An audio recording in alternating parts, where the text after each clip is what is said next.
যদি কোরআনকে জিজ্ঞাসা করি যে কোরআন আমার জন্য সিয়াম সাধনা পালন করা কি, তো কোরআন আমাকে উত্তর দিবে, ইয়া আইয়ুহাল্লাযীনা আমানু কুতিবা আলাইকুমুস সিয়াম। হ্যাঁ ঈমানদারেরা, হ্যাঁ আল্লাহ পাকের বিশ্বাসীরা, যারা তোমরা আল্লাহকে বিশ্বাস করো, তোমরা জেনে রাখো, কুতিবা আলাইকুমুস সিয়াম, তোমাদের উপরে এই সিয়াম সাধনাকে পালন করাকে ফরজ করে দেওয়া হয়েছে। তাহলে আয়াত যদি বুঝে থাকেন একটু বলেন, সিয়ামকে আমাদের উপরে কি করা হয়েছে? ফরজ করা হয়েছে। আল্লাহ রাব্বুল আলামিন এখানে কি রোজা বলেছেন না সিয়াম বলেছেন? সিয়াম বলেছেন। তো কোরআনের শব্দ কি? সিয়াম। কোরআনের শব্দ বলা ভালো না নিজেদের মন করা শব্দ বলা ভালো? এজন্য আমরা রমাদানের এই আমলকে কি বলবো? সিয়াম বলবো। আল্লাহ বলতেছেন, ইয়া আইয়ুহাল্লাযীনা আমানু, হ্যাঁ ঈমানদারেরা, কুতিবা আলাইকুমুস সিয়াম, তোমাদের উপরে সিয়াম সাধনাকে ফরজ করা হয়েছে। এখন একটা ভয় আসতে পারে যে এই সিয়াম আমাদের উপরে হঠাৎ করে ফরজ করা হলো, সারাদিন না খেয়ে থাকা এত বড় কষ্টের কাজ আল্লাহ আমাদের উপরে ফরজ করে দিলেন। মানুষ আগের দিনে মনে হয় কোনো দিন এই ফরজ ছিল না, তারা মনে হয় খুব শান্তিতেই ছিল, আমাদের উপরেই মনে হয় আল্লাহ জুলুম করে ফেলেছেন। আল্লাহ উত্তর দেন, কামা কুতিবা আলাল্লাযীনা মিন ক্বাবলিকুম, আল্লাহ শুধু তোমাদের উপরে ফরজ করেননি, তোমাদের পূর্ববর্তী যত উম্মাত চলে গেছে সকলের উপরেই এই সিয়াম সাধনাকে ফরজ করা হয়েছিল। বুঝে থাকলে বলেন, এই সিয়াম সাধনা কি শুধু আমাদের উপরেই ফরজ না আমাদের পূর্ববর্তী উম্মাতদের উপরও ফরজ ছিল?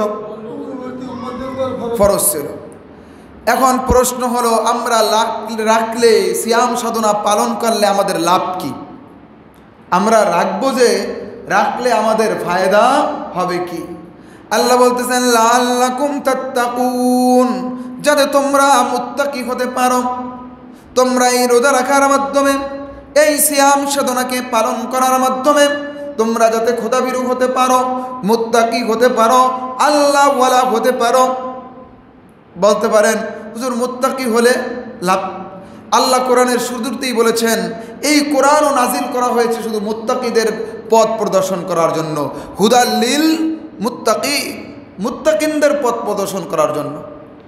মুত্তাকিন হলে লাভ কি? আল্লাহ বলেছেন, উলাইকা আলা হুদাম মির রাব্বিহিম ওয়া উলাইকা হুমুল মুফলিহুন, যারা মুত্তাকি হবে তারাই শুধুমাত্র হেদায়েতের উপরে আছে, তারাই সঠিক পথের উপরে অচল অবিচল রয়েছে।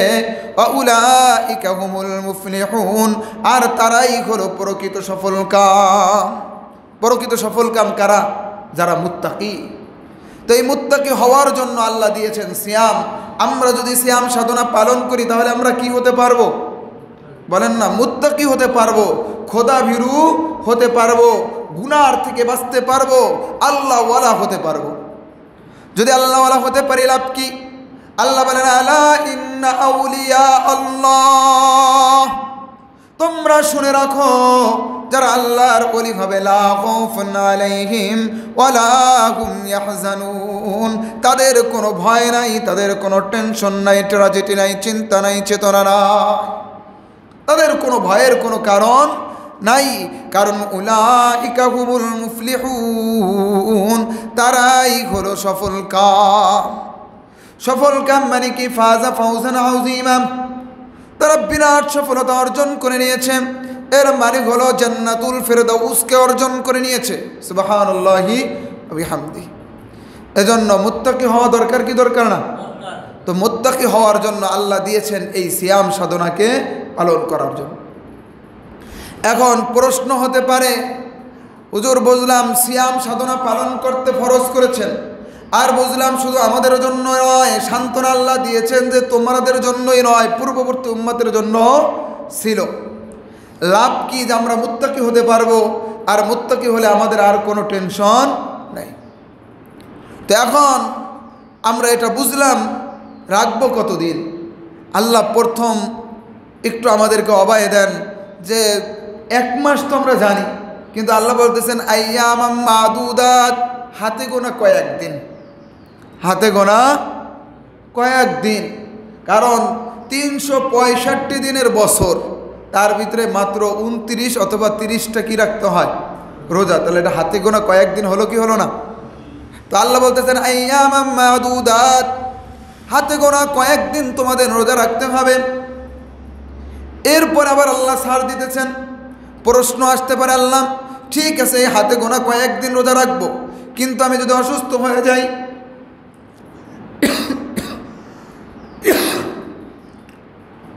আমি যদি অসুস্থ হয়ে পড়ি, আমি যদি কোনো দূর দূরান্তে সফরে চলে যাই, রোজা রাখতে কষ্ট হয়, তখন আমার জন্য কি কোনো ছাড় আছে? আল্লাহ বলেন হ্যাঁ আছে।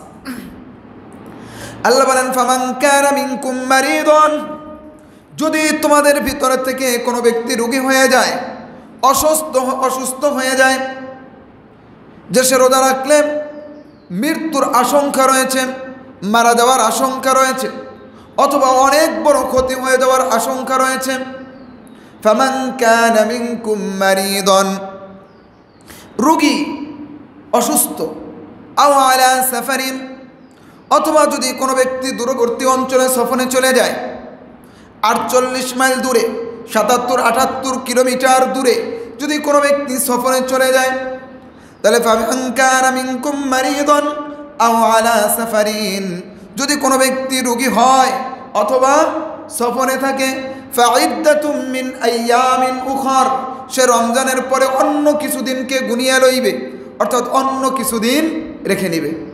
সহজ করলো না কঠিন? সহজ।